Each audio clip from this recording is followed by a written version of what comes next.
Book. I love Paul. Sorry, Paul. Now, Paul is like everyone else, a name in a poem titled Too Little Too Late. Or, alternately, you, Paul. Or it could be called Never Been Kissed, which means exactly what it sounds like. Otherwise, it's a poem called Desperate for Affection, which you could argue is the same thing. More accurately, this poem is a list of things I should have done. Run slower in races, read slower in class, not bared my teeth like the little wild thing I was. See, I used to be good at math. In this equation, let Paul represent some variable male quantity. Anyone with a quick wit and a glance to spare in my direction. I made a list of Pauls and a list of days. 6,000 days, each abandoned to one Paul or another. No spin the bottle, no stage kiss, closed-lipped under lights, no fake drowning with ensuing cardiopulmonary resuscitation to mimic the thrill, and more's the pity. This poem is called Now You're Wondering What's Wrong with Me.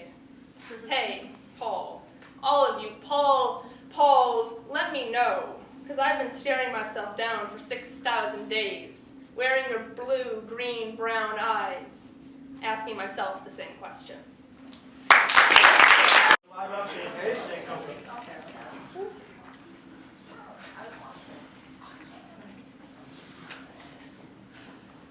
When I was born, you blew stars down my throat, and my body absorbed the cosmic constellations. You named me Luna because you saw that my eyes reflected my burning white mind, and I knew I imitated what you did. You said I was more powerful than you imagined, that I could make high tides higher by growing a bit, or make the ocean drop 3 inches because I cried last night. Mom wasn't so happy with the name choice. She said I'd be made fun of in school, that a name determines a personality, and Luna was meant to be a tattoo-covered, pot-smoking hippie that drops acid in the back of vans covered with shag, and she didn't want a daughter like that. Honestly, neither did you. So on that final day before we left the hospital, she changed my name to something safe. Mom chose it because it sounded innocent, happy, and you let her change it. You let her take my name, the perfectly chosen, carefully picked out name you had for me, and you let her take it away. Because I got a safer name, I was no longer daddy's mirror baby. I wasn't as powerful as I once was. When you told people my name, I wasn't a still fresh newborn that seemed to have been sent from the moon. I was just another baby who had a sparkle of disappointment in her eyes. And those stars you gave me, they burned out and stopped pumping through my veins long ago. When you held me, you didn't see my burning mind. You saw a child that wasn't quite sure what had happened the day before, but knew that somehow she had lost something important. Something she wouldn't know about until 16 years later, when her father accidentally told her on a silent car ride home. Dad told me everything because he forgot it was a secret, but he never thought it should be a secret to begin with. He didn't point fingers or name names, but I knew it was her. She changed me because she didn't want to see a wrecked daughter, but who said I was going to be a wreck? I could have been like that luminescent young woman who goes outside and captures attention, who doesn't really care what people say about her. Instead, you got a pale and pasty girl who fiddles with her hair like she's about to lose it tomorrow. I could have grown into a woman who seduces men with the graze of an eye into his, who you see walking and feel you should tell her your problems because you know she's been through worse.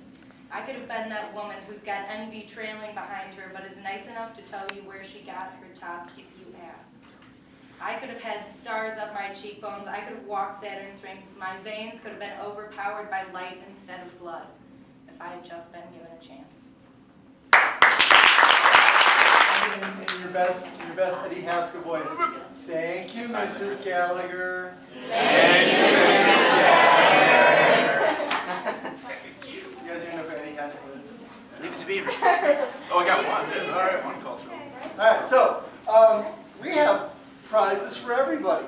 We have 6 performers and we have 6 prizes. Wonderful. So,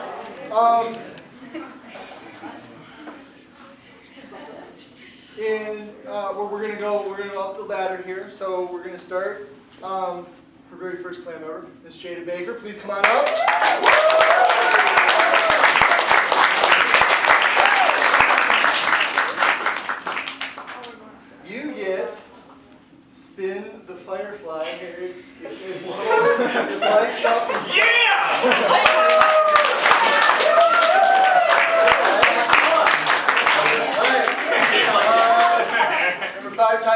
Rodriguez.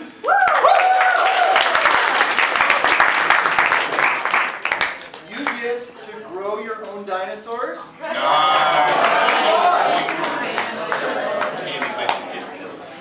Yeah. Number 4, Sergio Rodriguez.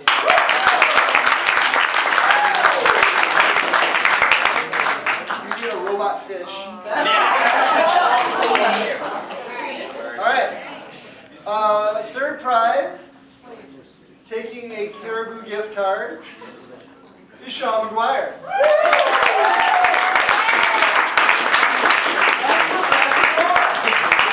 I know it is. Second place with the Caribou gift card is Faith.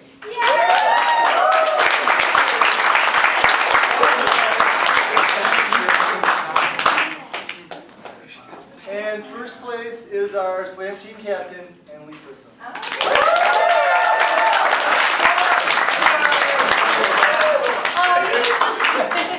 The handshake.